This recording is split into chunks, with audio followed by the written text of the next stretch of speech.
What's up, everybody? Welcome back to Taste Like Music. Jason, Joe, and Crams are here. Split Ends week. We've already ranked the 9 studio albums. And as we always do, we also give you our top 10 favorite songs.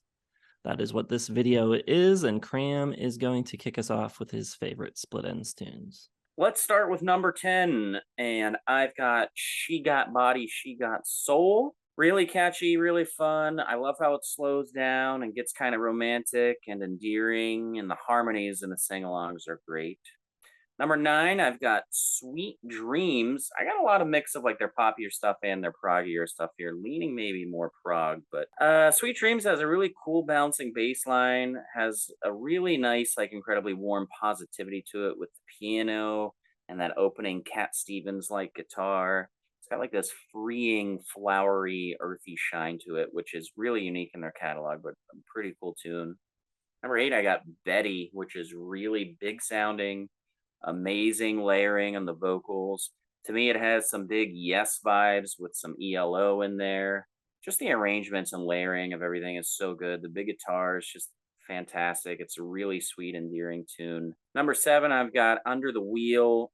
I love the breakdown. I love when he does the It's Not Fair with a ton of vinegar and muscle behind it, and great angelic, sparkly acoustic guitar tone. It's raw and rude while also being up in the clouds and highly emotional.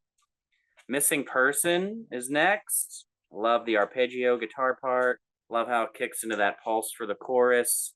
And I love the slip and slide of the rhythm, but what makes it is where his voice is. It's my favorite register of his. Not all the way up high, but very smooth. Number 5, I've got Time for a Change. It has a lot of emotion behind it. It's triumphant and worrisome all at once. It's steady and twisting all at once. And I think it just has it's a good descriptive moving piece. It reminds me of some Bowie stuff and maybe some Elton John stuff too. Number 4, I've got Parrot Fashion. Lots of fun, a little bit of like a glam poise, I'd say. Definitely more Bowie vibes or Brian Ferry vibes, if you will. But it's that Wurlitzer piano and that cool new wavy like guitar sound mixing up the texture. It's one of my favorite sounding songs they do. An amazing sax solo in the song, tremendous vibrancy to it. Number 3, I've got My Mistake. Really fun, has a sparky jaunt to it, incredibly catchy, got some Supertramp vibes to it. I think Joe mentioned that, and I agree. And maybe some McCartney in there. I love the playful carnival-like organish keys, great melody, and like always, wonderful bass work.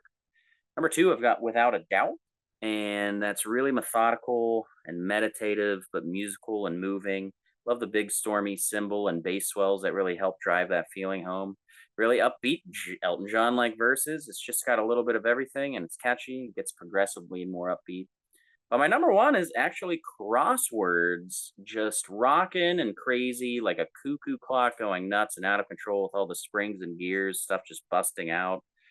A lot of fun. There's random instruments coming in, like that harmonica part is awesome. It's just insane and a great flash of fun.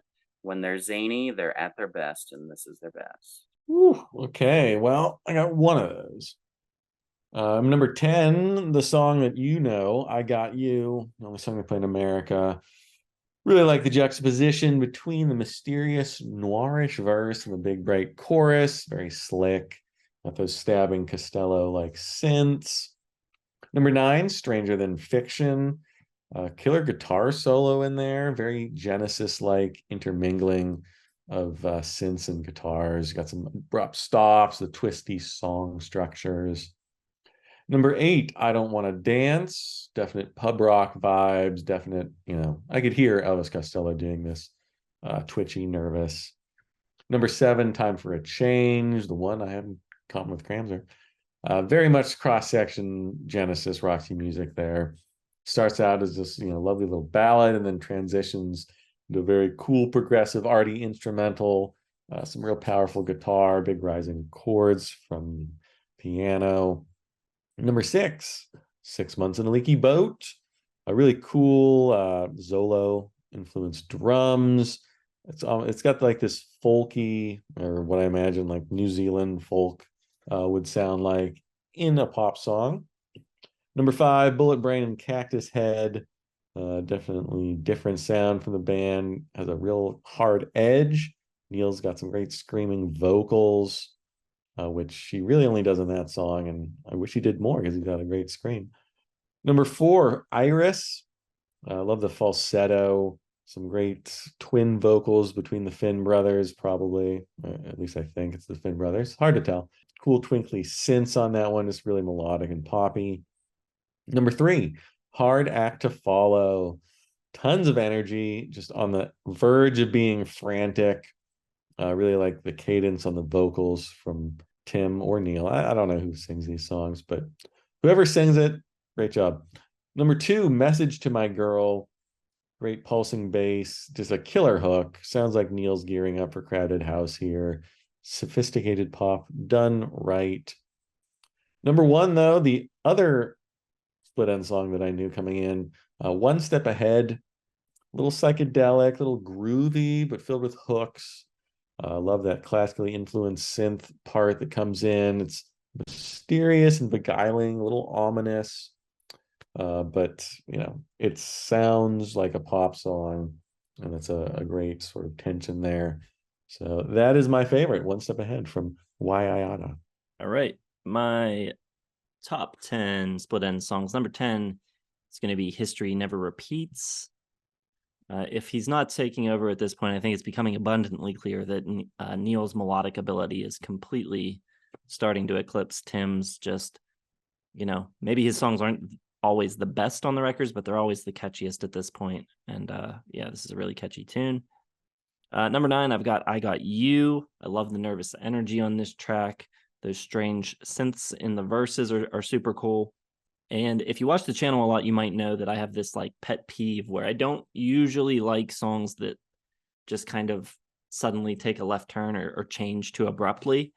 And this song kind of does that, going from the verse to the chorus, where it's a little just like, it seems like lazy songwriting to me.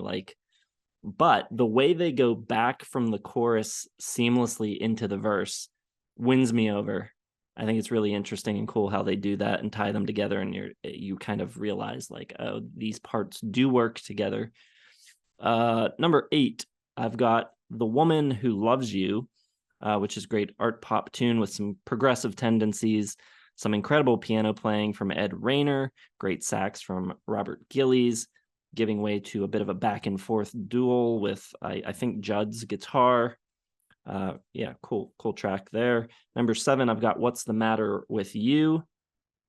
This one feels kind of like very Squeeze-esque, especially that particular organ sound that they're using. But a really cool song. There's kind of like this cockiness to it that isn't present in a lot of their stuff, which I really like. Number 6, I'm going with My Mistake, which for me is the high point of Dysrhythmia. It's a little McCartney-esque, maybe some Emmett Rhodes in there. Really catchy. Like I was saying, by the end of this band, I think Neil is starting to overshadow Tim. But I think this shows how unique and charismatic Tim was capable of being as well.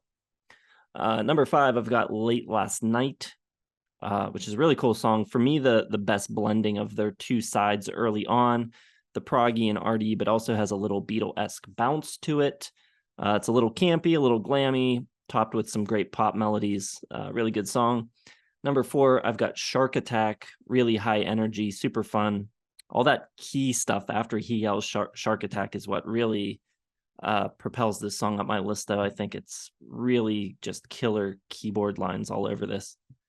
Number 3, I've got One Step Ahead, which is the opposite of Shark Attack, just kind of a slow and measured groove, kind of mysterious. The melodies just kind of slowly unfold one after another, and the way the song develops, I think, is really interesting. Number 2, I've got Master Plan, which has a very similar groove to Ian Hunter's All-American Alien Boy, which Jaco Pastorius plays bass on.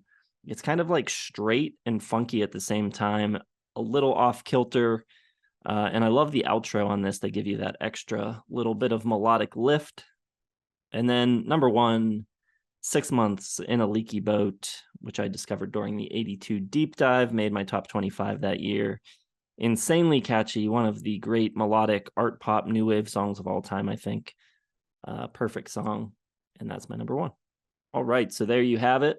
Let us know what you think of our list. Let us know what songs we missed. What's on your top 10 favorite Split Ends tracks? Drop it down in the comments.